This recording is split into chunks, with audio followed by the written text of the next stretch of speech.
Assalamualaikum warahmatullahi wabarakatuh. Selamat pagi teman-teman. Saya Nur Widya Stuti dari PSIK 6A2.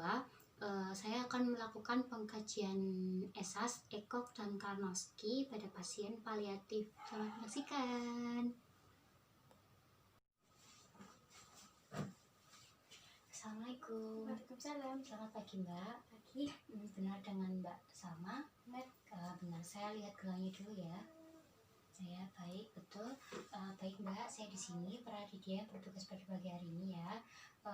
Saya akan melakukan pengkajian paliatif kepada Mbak Salma yang bertujuan untuk mengetahui apakah ada masalah atau tidak pada diri Mbak Salma dan apakah Mbak Salma mengalami keluhan lain seperti lemas, letih, lesu, ngantuk atau sebagainya.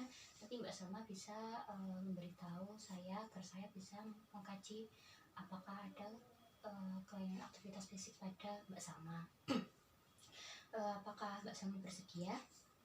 Ya bersedia. Apakah ada yang tanyakan? Tidak. Sebelumnya saya akan menjelaskan terlebih dahulu prosedur untuk pengkajian paliatif ini.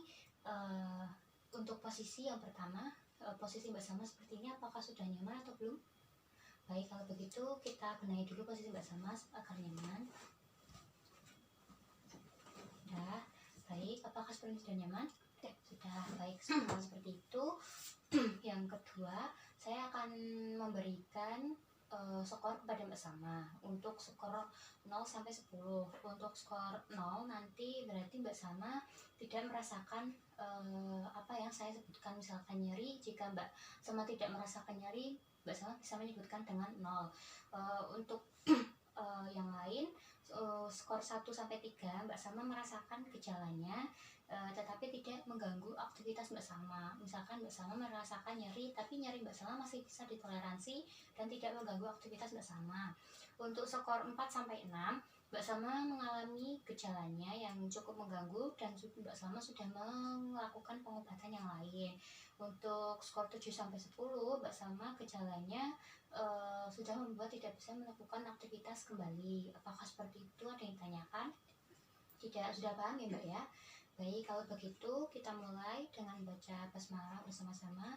Bismillahirrahmanirrahim. Mbak Salma tenang saja, untuk privasi kami jaga hanya untuk kepentingan medis. Untuk pertanyaan yang pertama, apakah Mbak Salma merasakan nyeri selama dirawat di rumah sakit? Ya, jika iya skornya berapa? 5. Baik, skornya 5.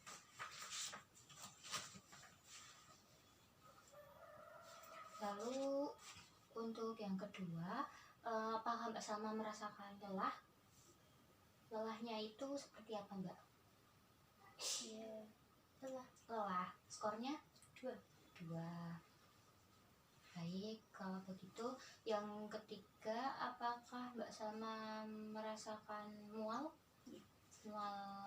Mualnya? Kalau makan, apakah mual? Iya. Skornya berapa? 5.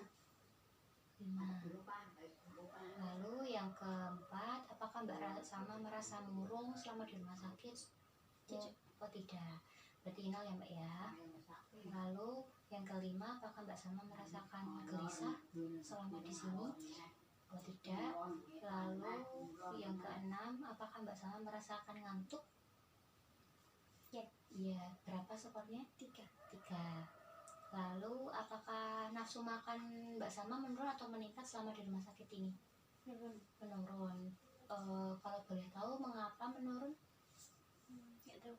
Nggak tahu ya Mbak ya. Baik, tidak nafsu makan saja seperti ya. Baik, kalau begitu skornya berapa Mbak? 3. Lalu apakah Mbak Salma selama di rumah sakit ini merasakan sejahtera atau mungkin hidupnya Mbak Salma damai mungkin atau seperti apa? Skornya berapa Mbak? 6. Ya, lalu apakah Mbak Salma selama di rumah sakit mengalami nafas pendek? Maksud saya nafas pendek itu Mbak Salma sering sesak nafas atau tidak? Tidak. Berarti skornya 0 ya Mbak. Lalu yang ke-10, yang terakhir, apakah Mbak Salma selama di rumah sakit ini depresi, mungkin cemas, sedih atau bagaimana? Apakah ada perasaan lain? Tidak.